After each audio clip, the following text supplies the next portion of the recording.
Hello. This is the animated news from the cruise industry this week, May 14, 2011. I'm not real, but the news and our sponsor, Cruise News Daily, are. This week we have a collection of smaller stories that in their own way, have shaped or will shape the cruise industry. Okay, here are this week's headlines. On Wednesday, Celebrity President Dan Hanrahan answered questions from customers on Facebook in a live video webcast. The importance of it didn't surface until, in answer to one question near the end of the hour, about the line's lack of TV advertising, Hanrahan revealed the line had discontinued TV advertising and has shifted those resources to the internet and why. This could make for a significant difference in the presence cruise lines will have in mass media advertising. We have the link to the webcast on our website. In another interesting nod to the power of the internet this week, Royal Caribbean International issued a statement denying the either Majesty of the Seas or Monarch of the Seas had been sold or were for sale. CND found that the rumor started a couple of weeks ago when a Korean newspaper published a story about a new Korean startup cruise line buying a 74,000-ton ship. It was fairly detailed about their plans for the ship and the contracts associated with it, and it said the current name of the ship couldn't be revealed for legal reasons.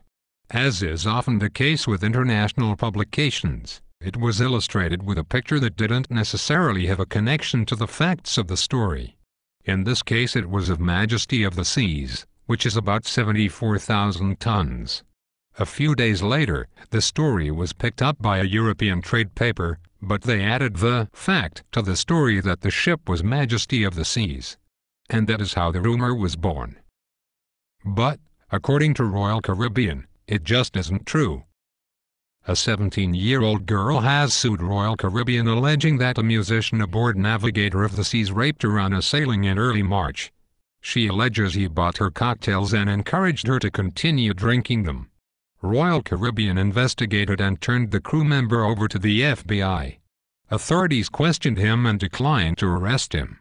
He has not been prosecuted, but he was terminated by the cruise line and sent home to the Dominican Republic. In the CND article we look at the reasons so few of these crew members end up behind bars. Those are the top stories of the week. The complete detailed stories and perspective on them were delivered to CND subscribers daily via email. CND's daily emails also covered 19 other items last week. Among them were these other things you'll want to know. Norwegian Cruise Line cancelled Norwegian Jade's winter program from Rome to the eastern Mediterranean due to soft bookings because of uncertainty about the ship's calls in Egypt.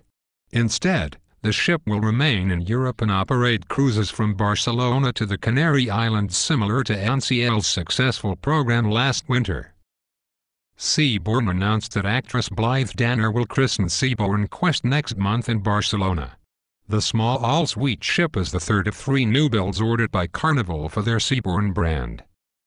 Celebrity Mercury was rechristened to his Mein Schiff 2 on Saturday in Hamburg after an extensive refit at Lloyd Werft. We have a link to the video on the CND website. Norwegian Epic left for the summer in the Mediterranean this week, but before it did, NCL announced a change in the entertainment lineup to better suit the internationally sourced passengers who would be boarding the ship in Europe.